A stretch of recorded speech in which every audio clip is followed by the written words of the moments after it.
Welcome back, Boomers, to episode 4 of the BoomStick Podcast.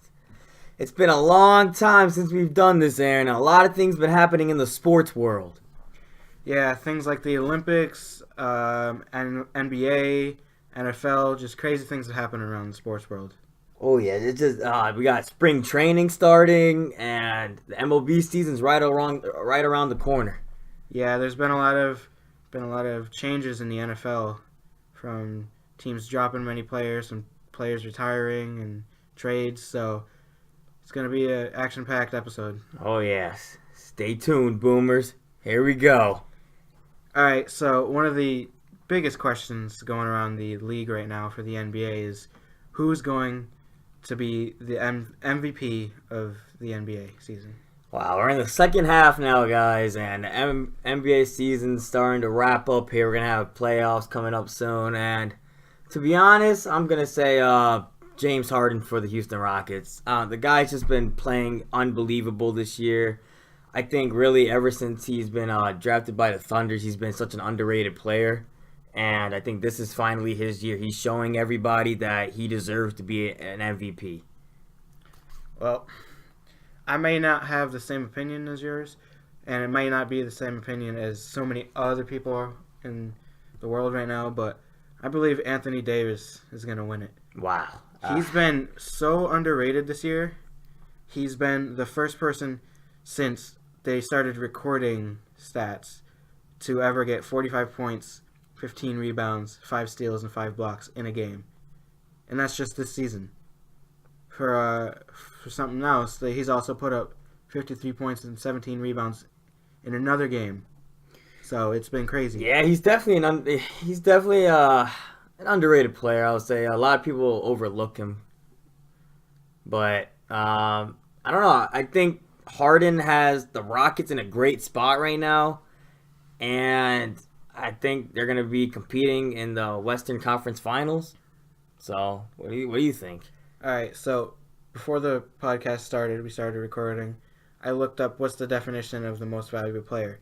It says the player who contributes the most to his or her team's success. So you're saying here I'm just saying because James Harden... Are you saying because Harden has CP3 on his team that he doesn't deserve it? I'm not saying that, but I'm saying Anthony Davis has had to work extra hard since DeMarcus Cousins is out. He doesn't have the greatest team. He has Rondo, he has Drew Holiday. But what happens when James Harden's earlier seasons, when he didn't really have anybody there? Well, he wasn't a contender then. I think he's worked his way up there. Exactly. I don't say that he's not deserving of it. I just feel that Anthony Davis has been doing a better job with his team this year. It's kind of weird. I love how none of us say LeBron. Why? Why don't you say LeBron? LeBron's had a great season this year. He put up amazing numbers in February, averaged a triple-double, which is crazy, but I just feel LeBron, even though he may be one of the greatest, James Harden and Anthony Davis deserve it more because LeBron's in the playoffs. He's in the finals every single season. Yeah, he basically gets the MVP every season, and it's time to give it to somebody else. Let them take their turn because how many years do you think LeBron has left? Let's say no injuries. How many more years? Probably. Does he play until his son gets in the league? Do you agree with that statement? No. I say about 5 to 7 years. Yeah, that's 5 to 7 years, not including if he sustains a major injury, like a knee injury. It's tough. He's getting older. That's what happens in the league. It happens in every sport. It's time for a new face of the NBA. Yep.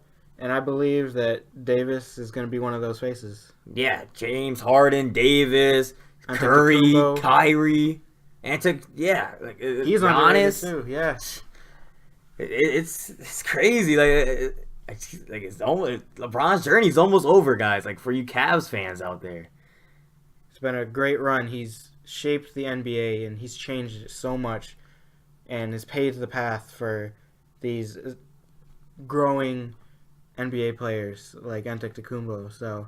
It's gonna be really fun watching it as the years go on. All right, so one of the biggest questions going around the league right now is who's going to be the MVP of the NBA season. Who's going to be the MVP of the NBA season? And I believe Anthony Davis is going to be one of the greatest. Wow. All right, so another sports topic that we missed since I've been gone has been the Winter Olympics.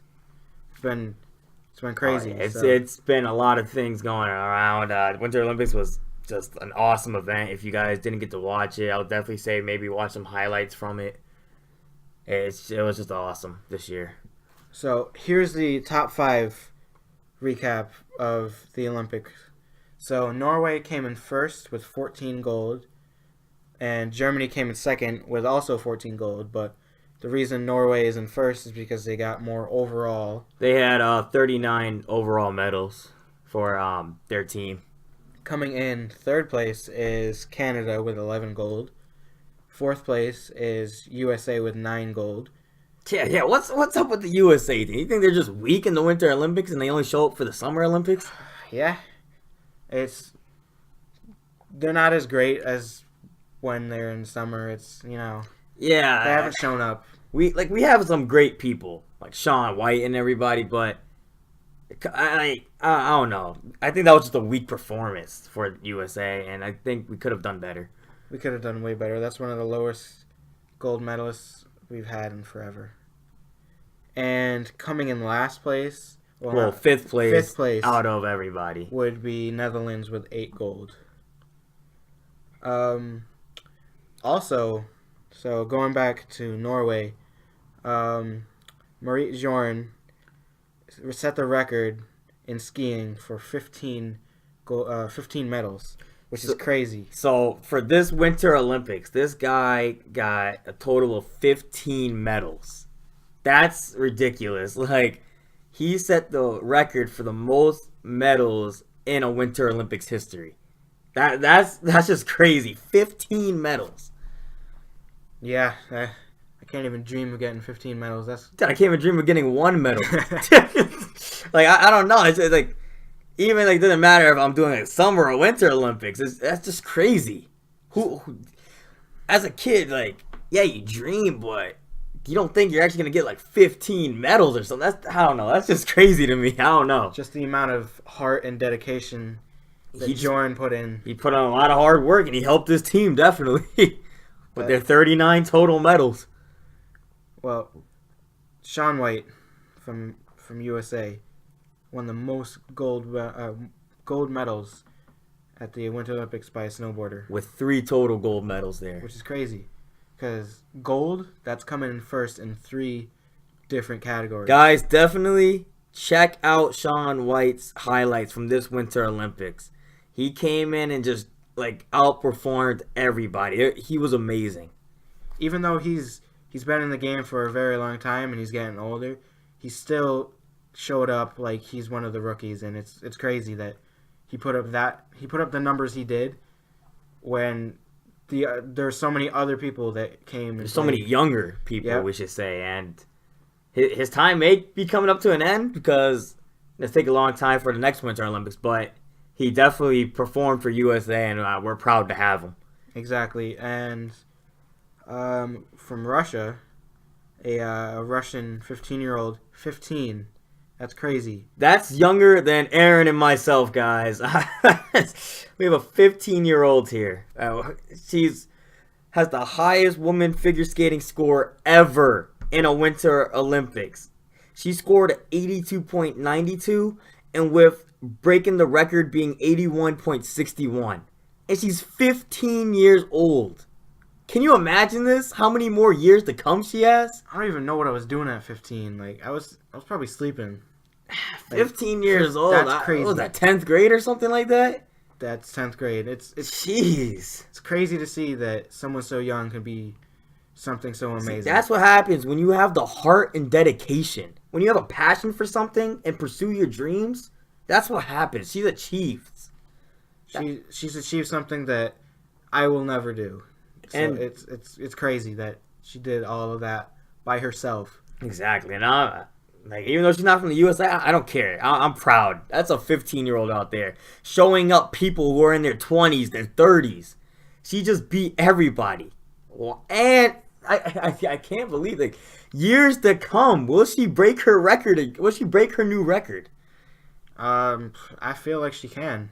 She's already done it once. She can do it again. So she's 15. She has so many years to grow and become stronger. So I just feel that she has the ability to break her record. Oh yeah, it's gonna be it's gonna be awesome. But guys, I have a quick story for you about the Winter Olympics. I thought it was pretty interesting. So there's this lady who was in the Winter Olympics who competed. Her name was Elizabeth Swanee, and she got her degrees from Harvard and Cal Berkeley. She is not a professional skier. She's she does it for fun, like our ski club, but she's probably better than everybody at our ski club. She just does it for fun though. So she went back into her and she had to trace her history and found out that she has Hungarian roots.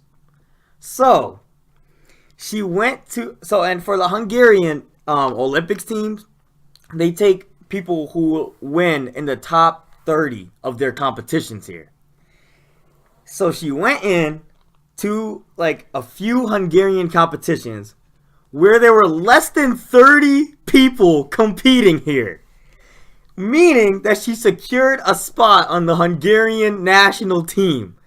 And when she performed in her competition, she ended up, it was the half pipes. And Aaron, they tell them how many people always do tricks on it, right? They do backflips, they do spins, they do grinds and everything. It's crazy. And this is what she does. She just goes up and down the entire way. She does no tricks at all. She has a dead crowd the whole time, and she ends up coming in last place. You heard me, last place. Does she just what? I don't know how the Hungarian team just let that happen. Looking at the video, I think the most she did was she rotated herself backwards for the last 2 seconds. Yeah, the last 2 seconds. All she did was turn herself backwards. She did nothing. I don't know how she made this team. She tricked the system. Yeah, she broke the wall down. And dude, I don't think I've ever seen this in an Olympic. In Olympics history, out of my time, I don't think I've ever seen this. Something so big, and she just found a way through it. She found a loophole. Dude, she's getting bashed on social media. The Matrix. She's getting bashed on social media because people believe that she should have never had a spot on the team, and it's just, I don't know, it's just crazy for her. To an extent, I kind of believe her because, it's kind of unorthodox the way she did it. It's not the normal way, but I mean, if you want to be in the Olympics, you got to do it somehow, and she just played the system. Exactly. But moving on to the next topic of the NFL offseason, there's been a lot of changes in the NFL. To name some things, the Colts released running back Frank Gore. Panthers released 10-year veteran running back John Stewart. The Bills signed cornerback Vontae Davis. Jets released defensive back Muhammad Wilkerson. Matt Forte retires. That's a big one. That's huge. It's huge for the amount of years he's put into the game. But my big question to you is, where do you think Kirk Cousins is landing? Captain Kirk! Oh, man, this guy. Oh, no.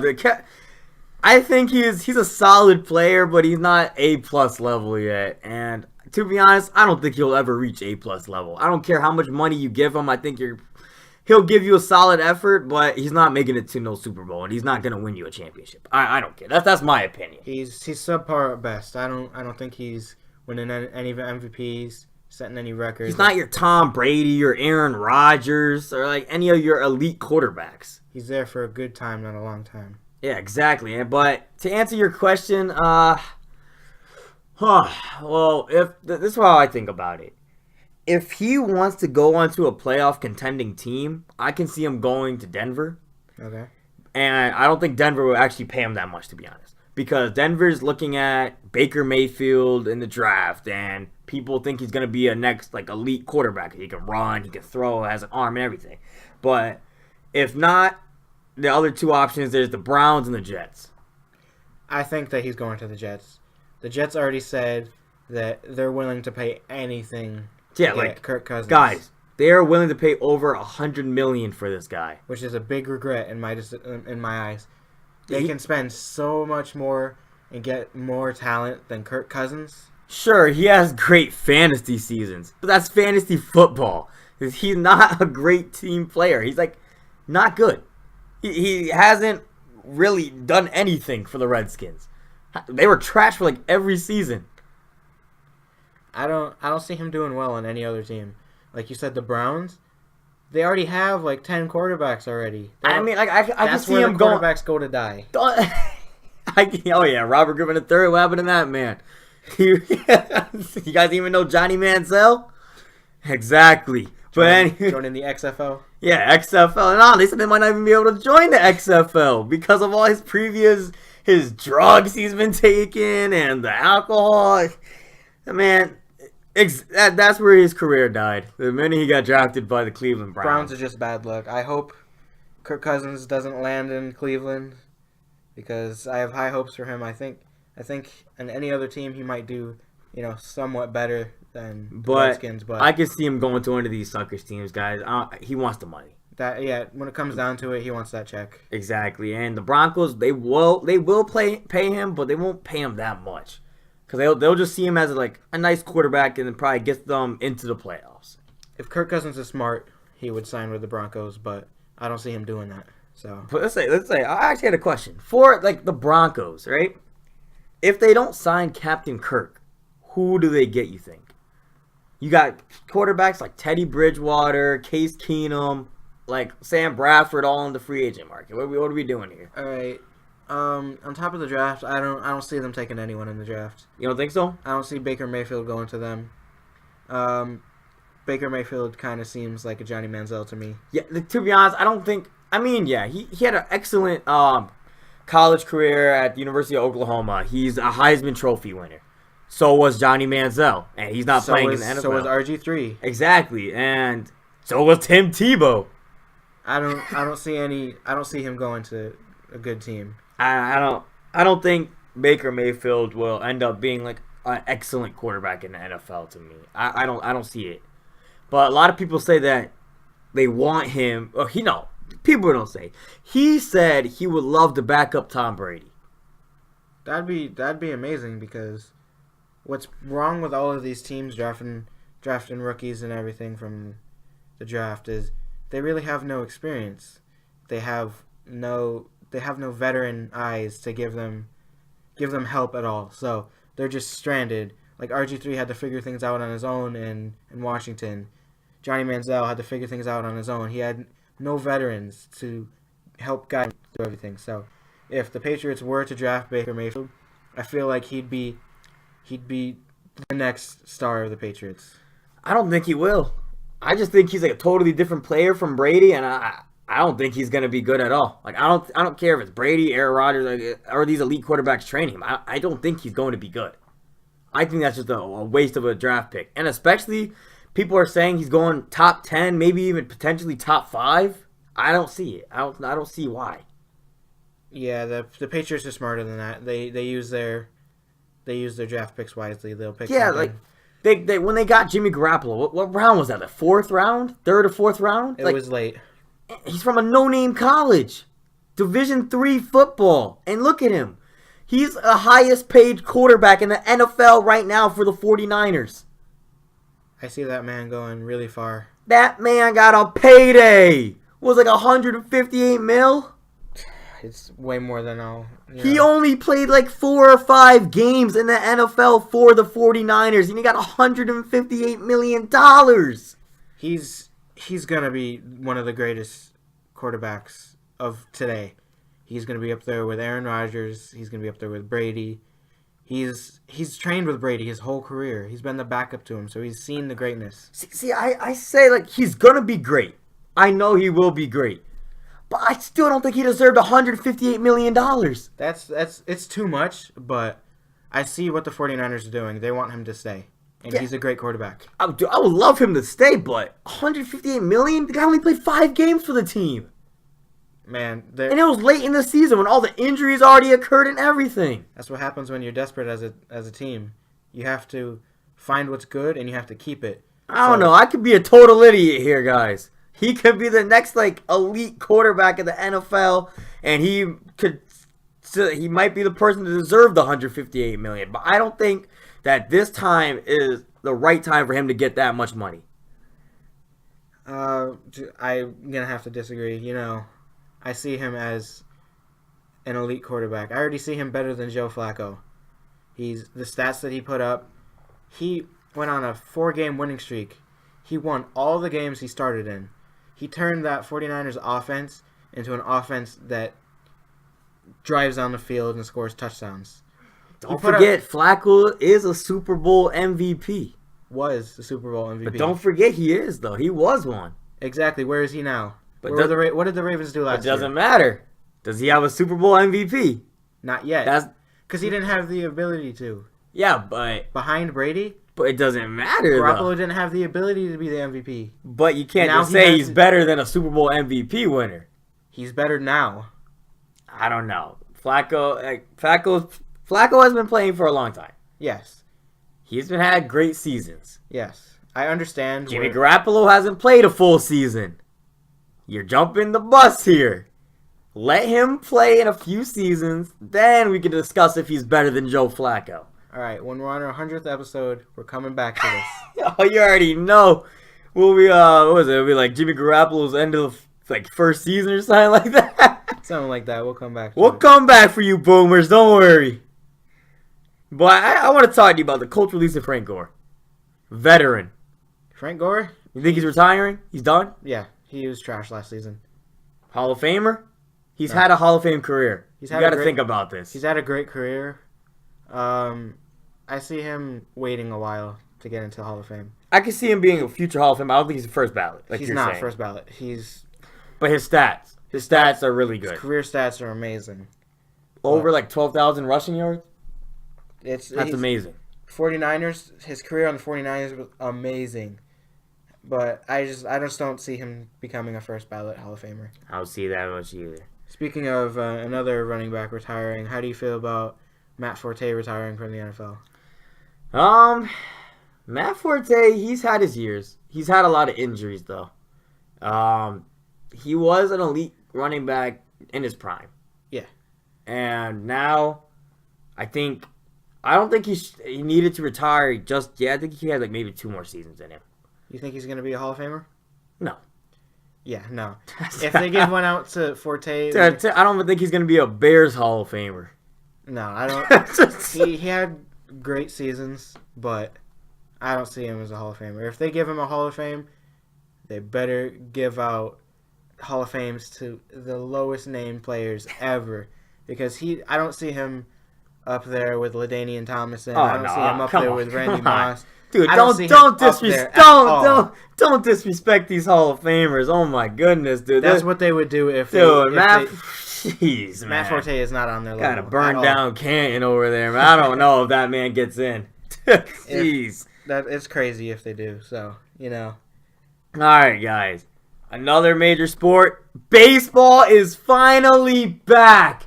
Woo! I've been waiting for this. How about you, Aaron? You been waiting? I'm not into baseball that much, but, I'm excited for the new season. He's excited for me to be excited, right, Aaron? I'm excited to see the hype. I'm excited to see you super just excited and oh yeah, guys, I legit tears of joy right now. I can feel it coming down. But I'm gonna say something, guys. I'm gonna give you a little bit of spring training updates here. We got Kansas City Royals leading the Cactus League with a 4-0 record, with Milwaukee right behind them.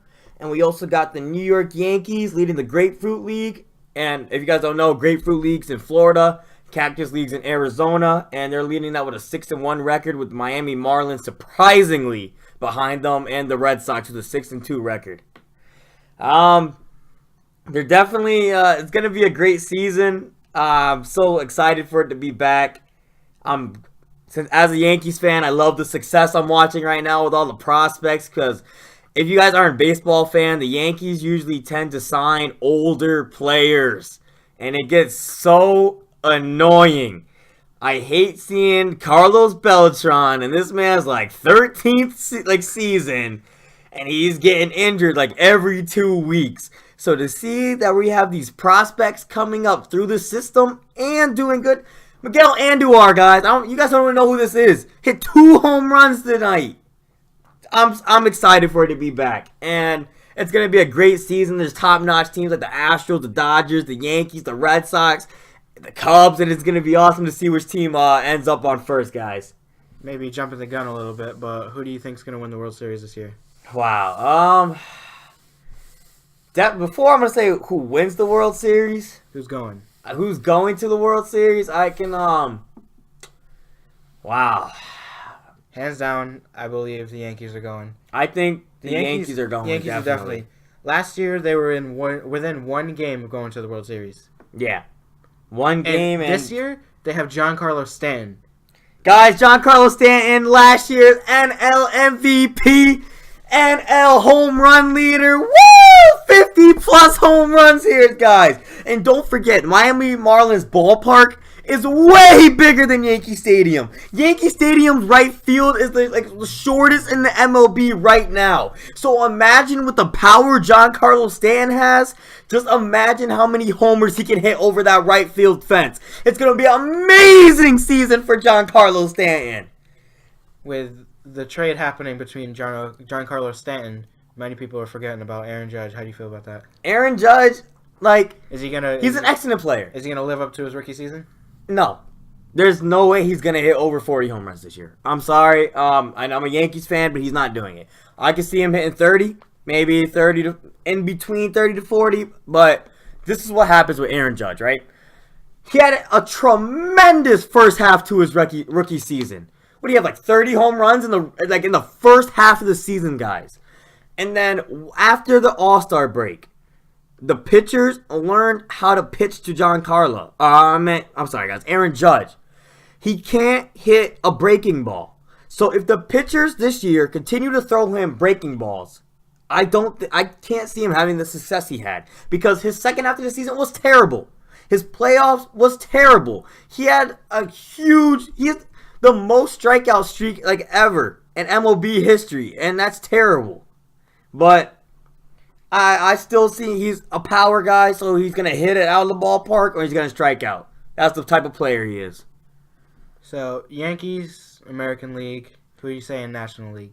A lot of people are saying the Cubs because they're excellent pitching. They got players like Addison Russell, Chris Bryant, and Schwarber, but I got to say the Dodgers again. I think the Dodgers are the top team in the National League, and they are going to be hard to beat. You have people like Clay Bellinger, you got Puig, you just have Matt Kemp back on the Dodgers, you got Clayton Kershaw, you got the best pitcher in the game right now. I don't think there's a way that the Cubs can beat them. Who do you think some contenders are going to be against the Yankees this year? Against the Yankees, definitely the Astros, the defending World Series champions, the Red Sox. Red Sox was a huge addition, guys, with J.D. Martinez. Huge. Last year hit 40 home runs between the Tigers and the Arizona Diamondbacks. So with that pop in the bat, he can be a monster this year at Fenway. So Red Sox are definitely going to be a tough team for the Yankees. But you can't count out the Indians. The Yankees surprised them in the playoffs, but the Indians will come back. You got Kluber, guy's an amazing Cy Young winner. It's been going around the baseball world. It's been a question that's been asked. How do you think prospect Shohei Ohtani is going to fit in with the Angels? Oh, Ohtani, guys. Ohtani is a player. He's a Japanese sensation. This guy's a dual player, meaning he can bat and he can pitch. This year, I think he will do amazing pitching. He has had a 2.8 ERA in the Japan League for the past few seasons, and I think that's amazing. Anything lower than a 3 ERA, guys, is excellent for a pitcher. And he has tremendous amount of strikeouts, and he's gonna have more rest this year because it's 5 days. But the batting, I don't know. He's a tremendous hitter. He's hit over 20 plus home runs, and that's awesome for a pitcher. But this is his first year in the MLB, and I don't see him being a top athlete from both sides. So I think, yeah, he'll be an amazing pitcher, but I don't know. But also, he's been hurt before. He's had a hurt elbow. So will that affect his pitching? That's major. Absolutely. Elbows, it may be weird the way I'm putting it, but elbows play a big role in sports. But a meatball question to you right now. Here you go. Hit me up. Tim Tebow, is he going to play on the active roster? Woo! Timmy T. Okay, the Mets general manager has said that Tim Tebow will play in the majors sometime this year. He's been called up for spring training. Yeah, he had a decent single A performance last year. He had like 250 with a few homers, triples. He's not bad. I'll tell you that. Like from the transition from football to baseball, he's not a bad player. But he's not going to play in any spring training game. No. He won't play through a whole entire season. Now, I'll tell you that right now. But think a 10-day contract? No. The only way Tim Tebow will make it to the MLB this year is if the Mets suck and they need their ticket prices to go up. They will bring this man on when the rosters expand in September, and he won't see a minute on the field. They will say Tim Tebow has just been brought up to the New York Mets, and he will be on the bench. You will see him on the bench. Some harsh words, though. I'm sorry. I'm just speaking the truth. I'm sorry, Timmy T. You're a great guy with everything you do, but you will be on the bench if you even make it to the majors this year. All right, guys. I'm going to go with the second rendition of Booming Questions with Aaron. All right, Aaron. You know, you asked me some tough questions. Now I got to ask you some tough questions. You ready? All right. Right off the top of the dome, remember? All right. All right. Zaza Pachulia, dirtiest player in the game. Should he be suspended? Absolutely. This is not the first time that he has actively tried to hurt someone. Last year in the playoffs with Kawhi Leonard, he's been out since then. He's had an ankle injury since he's gotten taken out by Pachulia. Westbrook could have been severely injured by the fall that Pachulia had. It was not a fall. It was not an accident. It was 100% purpose. And I think that he should at least get fined for what he did. I can see where you're coming from. Question number 2. You ready? Ready. The Olympics here. This is all about the Olympics. Should they reconsider their nomination procedures on who gets in and who doesn't? Did Swanee scam the Olympics? She absolutely scammed the Olympics. She was a United States teacher and found out she was somewhat Norwegian. I feel in order to be on an Olympics team, you have to have residents there. You should at least have residents there. And that's it. She scammed it. That's it. There's no other way of putting it. All right. So you told me your choice, but does the Astros go back to back this year in the World Series? Astros have a solid team. They have Verlander. He's a great pitcher. I just don't see it. The roster additions that the Yankees have added, they have solid players. They have solid home run hitters, and just an all-around great team. So I see the Astros going far this season, but I don't see them taking it all the way. All right. Here we go, guys. The pride from Stanford, Christian McCaffrey. Is he the new face of the Panthers franchise after veteran Jonathan Stewart has finally been released? Face of the franchise. Wow, that's a big reach. I see him doing great things on the Panthers. He was a backup last year. He did amazing. Slot receiver, amazing. I just don't see him being the face of the Panthers. How about the playoffs when he had that huge touchdown to bring them back in within the game with the Saints? They still lost. I'm just saying that was his rookie season. He's had a great rookie season, but he's experienced. Just like Jordan Howard, just like Ezekiel Elliott, they're gonna have the sophomore slump. Will he win a Super Bowl like his father? The only way he can win a Super Bowl His is father, guys, I'm sorry, it's Ed McCaffrey. I just wanted to put that in there if you guys didn't know. The only way he can win a Super Bowl is if he leaves Carolina. Carolina's not going to the Super Bowl anytime soon. All right, that's his opinion, guys. All right, James Harden's crossover on Wesley Johnson. Dirty. People Disgusting. are considering it the nastiest crossover of all time. All time? Do you agree? Absolutely not. Have they seen Allen Iverson? Allen Iverson was a beast. This man crossed Jordan. Crossed Jordan, the GOAT. And who did Harden cross over? Wesley Johnson. Exactly. Who? He is a no-name. Jordan, greatest player to touch the basketball, in my opinion. But I don't see that the nastiest crossover ever. Harden pushed off a little, so it could be that. The refs have been trashed this season, so you never know. So one last question, the big question, Aaron. Does any team beat the Warriors? No. Warriors are too big. The only way a team can beat the Warriors is if one of the 5 goes down. I'm not saying if Zaza goes down, nobody cares about him. He gets hurt, he gets replaced by McGee. But I'm saying Durant, saying Curry, saying Thompson, if any of those get hurt, they're not winning it this year. Yeah. The Rockets are too strong. Warriors are a great team, guys. Absolutely nobody from the East is making it. But all right, my boomers. Thank you for viewing in to episode 4 of the BoomStick Podcast. And for all my boomers out there, keep it booming.